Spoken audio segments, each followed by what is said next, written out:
Good day.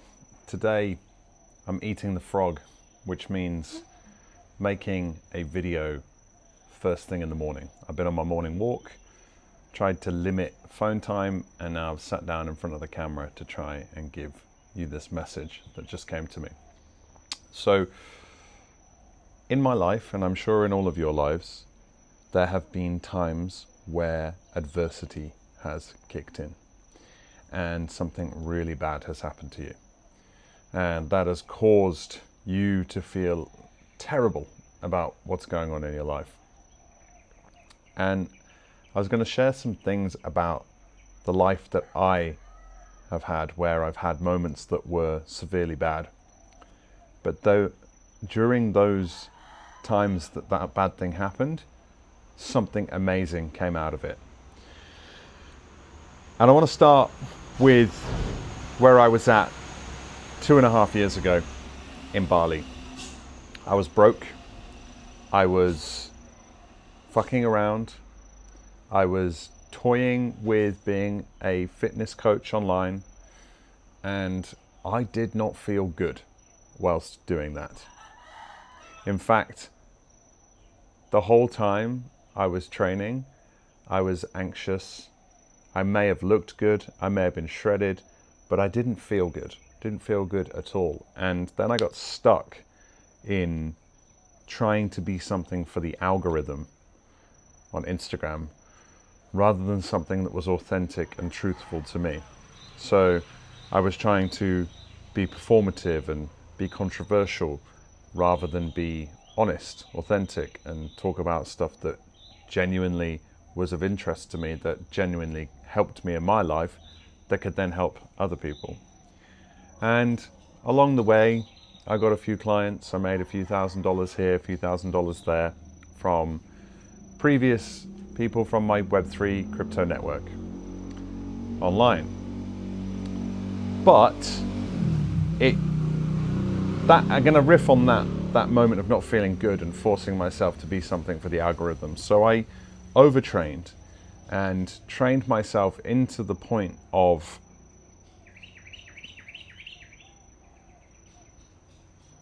the body was growing, but it wasn't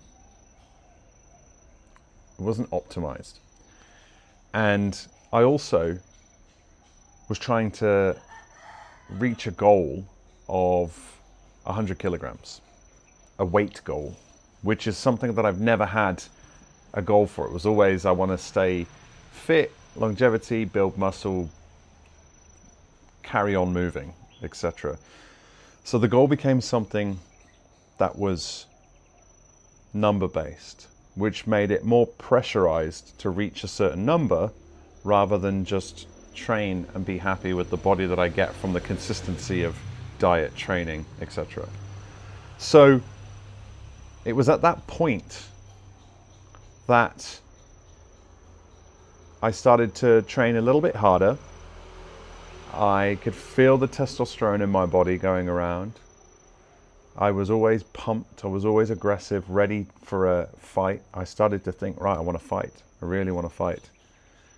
And it didn't feel good. It was overbearing. That power of testosterone and masculinity and that drive, just keep going, go, do. Work. Need to get a six pack, need to look like this, need to reach 100 kilograms, need to look fucking massive so I can be, considered a good coach online for fitness. And do you know what happened? I went out one morning and went to the gym. Then I went to a wrestling class. And that night, everything changed.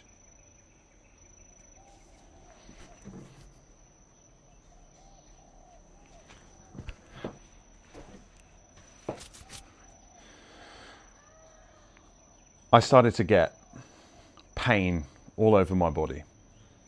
And I thought, oh, I've overtrained today, so my muscles are aching. But this was worse than just a pain of DOMS, delayed onset muscle soreness. This was far beyond that. This was excruciating. This was something out of the ordinary. And what it ended up being, because the next day I woke up and I was like, okay, this is more than just gym soreness. This is something that needs to go and get looked at by the doctor. So I went to the doctors, and it turns out that I had dengue fever, pretty severe. And I was in bed for 2 days before my friend decided to come round and find me and said, you need to go to the hospital. And I did. And I ended up in the hospital for 8 days.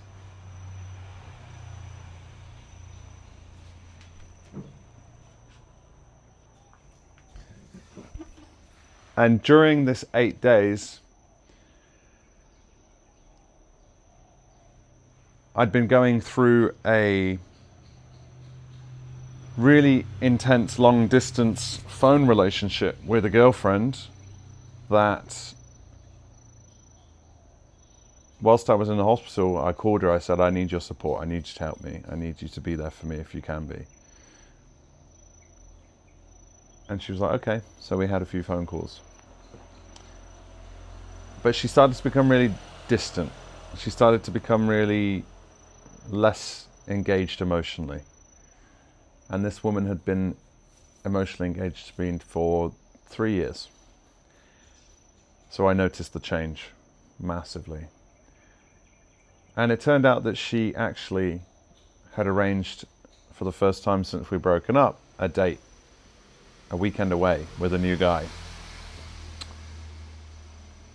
So I'm in the hospital bed in severe pain. This girl is on her way to spend a weekend with another guy. She's turned her phone off. And I'm in severe pain. Some of the worst pain I've ever experienced. Mentally, physically, emotionally. And during this time, I started to think, this is all happening for a reason. I started to think about what I want when I leave the hospital. I can't be a gym coach anymore. I cannot coach fitness. This is not something that I want to do at all. It's not within my remit. I'm forcing myself to be something I'm not in order to get money. It was not purpose, it was necessity and survival, which felt bad. And Kevin Trudeau talks about this. He talks about, if things don't feel good when you're doing them, that means you're not doing the right thing. And this was true of what I'd been doing. There was no direction, no vision, no full commitment. And it actually took this dengue fever to realize that. And what happened was my blood platelets went from 150, which is the normal rate, down to 65. My gums were bleeding, my nose was bleeding, my ears were swelling up, and there was crusty blood happening in my ears too. And then I had this girl who I was in love with, who was off with another guy, and I was in pain, and I was on my own, and my family are thousands of miles away on the other side of the world.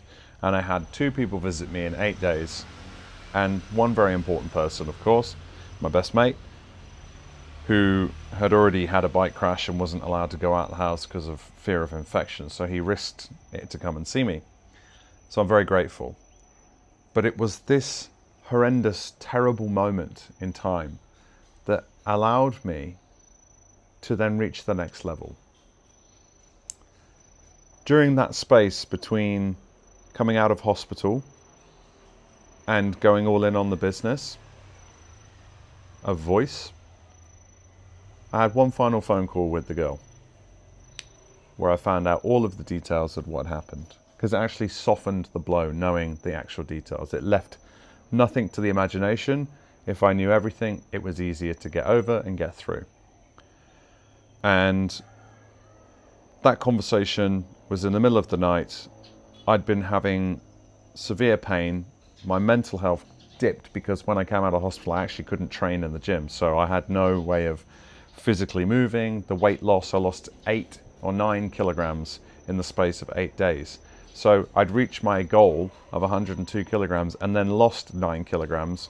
So I went back down to the lightest I'd been in 3 years.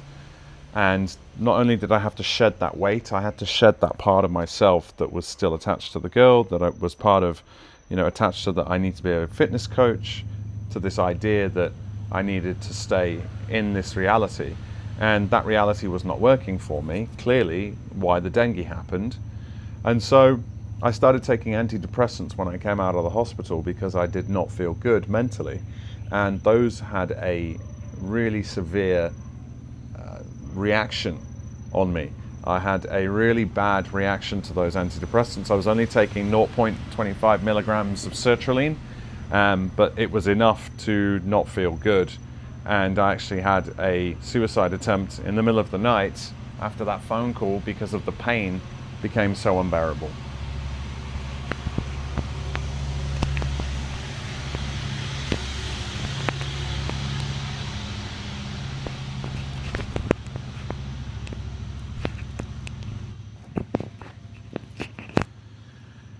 So what did that mean?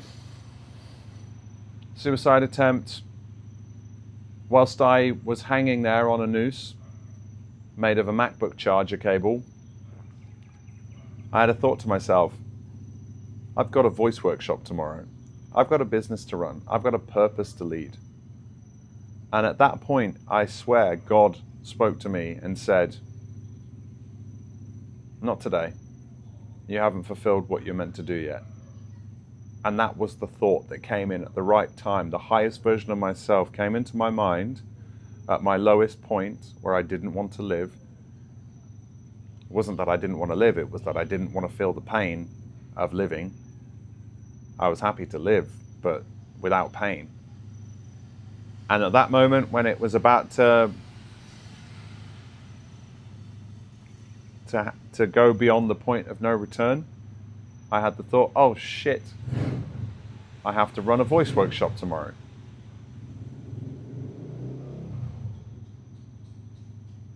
And I survived. I survived it. And after that, everything just kept getting better and better. I started to get my first clients. I started to start making YouTube content more. I started to get Instagram rolling and more consistent. Someone let me borrow a camera so I could make as much content as I can. All my friends believed in me. I was having the opportunity to speak on stages across Bali. And it was at that point that I knew that I was back on purpose. And then I met my girlfriend. So when you're going through a time that is adverse, just know that there is something better laid out for you ahead of you. And that thing needed to break down in order for you to have the breakthrough. You are able to go through these levels of entropy where things just deteriorate, explode, cause chaos, and then you are able to get back on track and bring that back into order